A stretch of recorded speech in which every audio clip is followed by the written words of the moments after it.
Como saber se eu vou para o céu ou se eu vou para o inferno? Preste atenção, porque isso que o padre vai falar é algo muito importante. Se hoje o Senhor chegasse, se você estivesse de frente com o Senhor Jesus, com o próprio Deus ali encarnado, e o Senhor perguntasse para você: por que eu deveria deixar você entrar na eternidade? Por quê? Qual seria a sua resposta?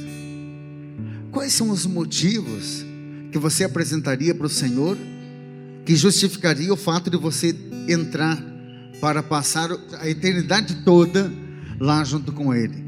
Se Deus mandou o seu Filho ao mundo para que ninguém perecesse, para que ninguém sofresse a morte eterna, mas Ele deseja a vida eterna para todos, eu pergunto, por que é que tantas pessoas a gente sabe que corre o risco de não ir para o céu? Porque Jesus já nos salvou naquela cruz, Ele já morreu pelos nossos pecados. Agora preste atenção, como entender essa questão de céu e inferno. Deus, ao perceber que a humanidade estava corrompida, se a gente for ler a Bíblia lá em Gênesis no capítulo 6, a humanidade inteira estava corrompida no pecado. E eu pergunto para vocês, o que é que Deus fez mesmo para interferir na história da humanidade? Ele fez 3 grandes alianças. Ele fez aliança com Noé, fez aliança com Abraão, com Moisés. Deus age quase que com desespero de querer salvar. Pense em alguém desesperado para salvar sua cria. É Deus, gente. Deus não quis salvar o mundo sozinho. Por que fez aliança com Noé, com Abraão e com Moisés? Por que não salvou sozinho? Ele usa de pessoas concretas. Ele quis nascer de um ventre de uma mulher, porque Deus usa de pessoas concretas. Olha aqui, filho. Sabe o que eu estou fazendo aqui? Gesticulando, falando com entusiasmo. Sabe por que eu estou aqui agora? Porque Deus tem uma vontade tão grande de salvar você, que Deus me chamou para ser padre. E assim Deus faz, gente. Eu tenho certeza que o maior sonho que você tem, mãe, o maior sonho que você tem, pai, você que é de Deus mesmo, você que é de igreja, o maior sonho que você tem é salvar a tua família inteira, é ver a tua família inteira dentro da igreja e sobretudo um dia lá no céu. É ou não é verdade? Agora, veja que Jesus, Ele não ficou o tempo todo aqui na humanidade. Deus se encarna, Jesus vem, Jesus cura, Jesus liberta lá um cego daquela cegueira, Jesus chega a ressuscitar mortos, como fez lá com Lázaro, em João 11, 25, ele diz: eu sou a ressurreição e a vida, e ressuscita Lázaro. Ele fez tantos milagres, mas Jesus morreu. Jesus morreu. Nós celebramos isso na Semana Santa. E eu pergunto para vocês: Ele morreu e está morto? Porque Ele garante para a humanidade. Olha o que o próprio Jesus diz lá em Mateus 28: eis que estarei convosco todos os dias até o final do mundo. Mateus 28, 20. Ele garante que Ele iria estar presente com a gente. Então Jesus está ressuscitado. Mas como assim, padre? Eu não consigo ver Jesus. Aonde que está Jesus? Jesus hoje está presente em espírito e em verdade.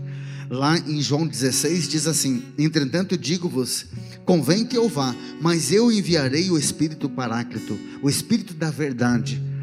João 16, Jesus diz que Ele iria, mas iria enviar o Espírito. Então a permanência de Jesus entre nós hoje é em espírito. É o que nos move a fazer o bem, né, gente? Agora, padre, o que tudo isso tem a ver com a questão de salvação ou condenação? Como que eu posso saber se eu vou ou não vou para o céu? Eu pergunto para você: você tem ou não tem o Espírito Santo aí junto com você? Você recebeu ou não recebeu? A primeira coisa que a igreja diz que nós devemos ter é o Espírito de Deus. Está lá em 1 Coríntios 12, que nós nos tornamos igreja, filhos de Deus, membros do corpo de Cristo, no batismo. Então ali a gente recebe o Espírito.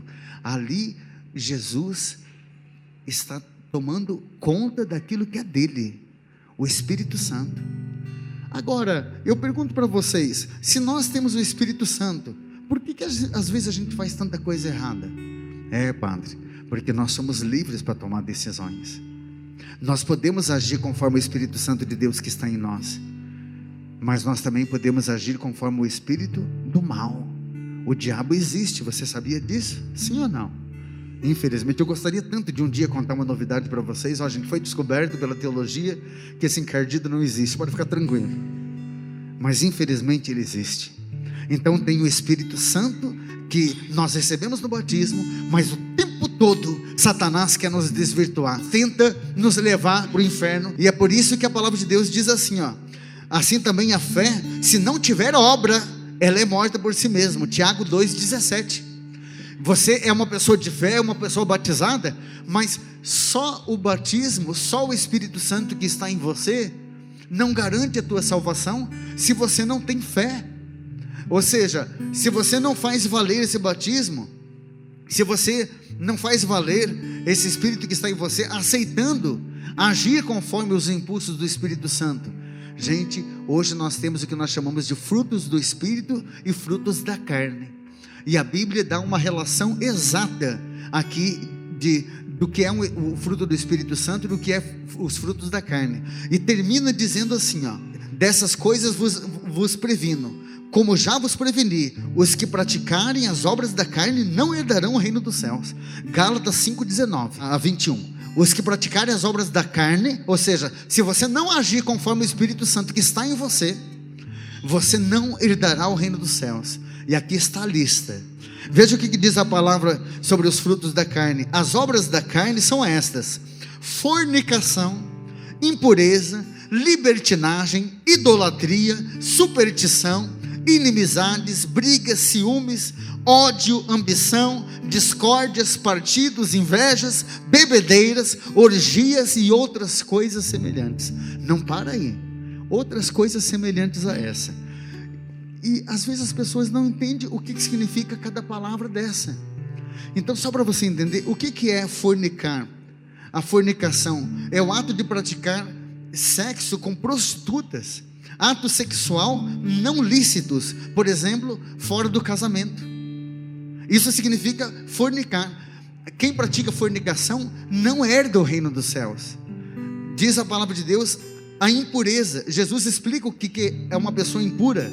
Marcos 7:21. Olha o que é uma pessoa impura para Jesus. Diz assim a palavra: porque é do interior do coração dos homens que procedem os maus pensamentos. Por exemplo, devassidão. O que é uma devassidão? É a depravação de costumes, é a libertinagem. Você tem um costume que vem de família, tem uma tradição que vem de família, mas faz tudo ao contrário do que aprendeu dos seus pais. Isso significa devassidão. Roubos, pegar aquilo que não é seu. Tem gente que se acostuma com o roubo e ele precisa roubar sempre dos outros. Assassinato, tirar a vida de alguém ou ir matando alguém aos poucos. Não é só assassinato de tirar a vida fisicamente. Tem gente que está matando o outro aos poucos aí. É assassino também, diz a palavra. Adultério, ou seja, traição. Cobiça, desejo desenfreado em querer adquirir bens materiais. Pensa só no material. Tem gente que não vem nem para a missa, porque tem que fazer hora extra, tem que comprar, tem que adquirir. Perversidade, um coração cheio de malvadeza. Conhece pessoas assim que é ruim mesmo. É ruim por natureza. São pessoas malvadas. Diz assim a palavra: fraudes, praticar esquemas ilícitos de má fé. Desonestidade, ou seja, onde não há honestidade, há desonestidade. Tem gente que é desonesto e conta vantagem ainda, né? Orgulho, sentimento egoísta de admiração de si mesmo, desprezo dos outros. É só ele que é o melhor, né? Insensatez, falta de juízo, de bom senso. Todos esses vícios procedem de dentro, torna o homem impuro, diz Jesus, né? Então isso significa a impureza. Mas vamos continuar. Idolatria. O que é uma idolatria? Aquele que põe confiança em ídolos. Pode ser pessoas, por exemplo. Tem gente que não faz esforço nenhum para vir para a igreja, mas quando tem um artista lá, né, ele posa na fila para assistir o show.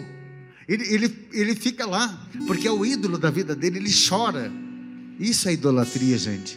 Não é essa má interpretação bíblica de achar que idolatria é a confecção de imagens, como os povos do Antigo Testamento idolatravam. Muito longe disso. Superstição, depositar confianças em coisas absurdas. Superstição, por exemplo, não sai de casa antes de ouvir o horóscopo, para saber o que o meu signo diz. Isso daqui impede você de ir para o céu.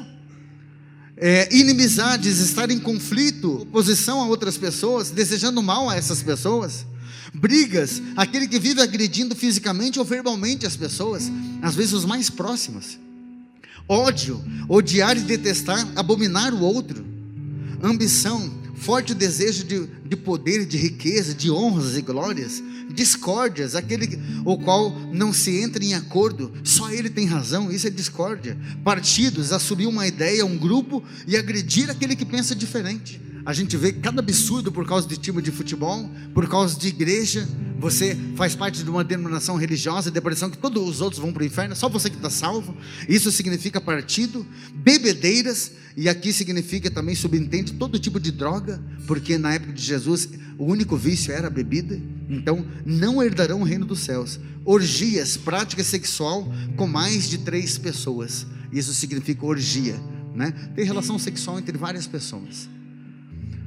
Esses, digo e vos previno, não herdarão o reino dos céus. Mas olha o que diz a palavra em Isaías 55. Renuncie o malvado, olha aqui para mim, renuncie o malvado, o seu pecado, seus projetos, volte para o Senhor, volte para o Senhor, e dele Deus terá piedade. O nosso Deus os perdoará generosamente de todos os seus pecados. Gente, Deus nos dá uma oportunidade de a gente se arrepender e voltar para Ele. Se você está vivendo um desses pecados, dá tempo de você voltar e se converter. E aí a palavra de Deus ainda continua. E eu encerro aqui, quando ele fala aos contrários, o fruto do Espírito Santo é caridade. O que é fazer caridade? É prazer em fazer o bem. Esse é o fruto do Espírito, aquele que age conforme o Espírito que recebeu lá no batismo. Esse vai ter prazer em fazer o bem. Alegria, bem-estar com tudo e com todos. Isso é alegria. A paz, suavidade, suavidez interior. A paciência, a afabilidade com as pessoas que são difíceis. Você tem paciência? Afabilidade, uma pessoa cortês, delicada, amável. A bondade é fruto do Espírito. Pessoa generosa. Fidelidade, que é fiel nos compromissos que assumiu e que jurou diante de Deus. A brandura, ternura, carinho com o outro. Temperança, aquele que é moderado nos costumes, moderado no beber, moderado no comer, moderado nas atitudes. Isso chama-se temperança. E contra essas coisas não existe lei. Esses que praticarem herdarão o reino dos céus. Oh Jesus, vamos nos ver no céu. Se Deus quiser, a gente vai se ver no céu. Porque eu peço para você que é inteligente, grave Gálatas 5, o capítulo 5 de Gálatas, e leia na tua casa. Você que nos acompanha pelas redes sociais, leia lá. Sabe por quê, filho? Porque vale a pena a gente sacrificar um pouco essa vida para depois ganhar a eternidade, vivendo as obras do Espírito Santo. Deus eterno todo-poderoso, eu encerro aqui essa pregação com essa bênção, porque tem muita gente precisando ouvir isso. Tem muita gente enterrada no pecado, talvez até pessoas que estão nos acompanhando através dessa pregação e vão rever as suas atitudes, vão voltar para ti, vão sair do pecado, das garras de Satanás, para viver aquilo que o Senhor nos pede. Pela intercessão da sempre Virgem Maria eu peço, por Cristo nosso Senhor. Amém.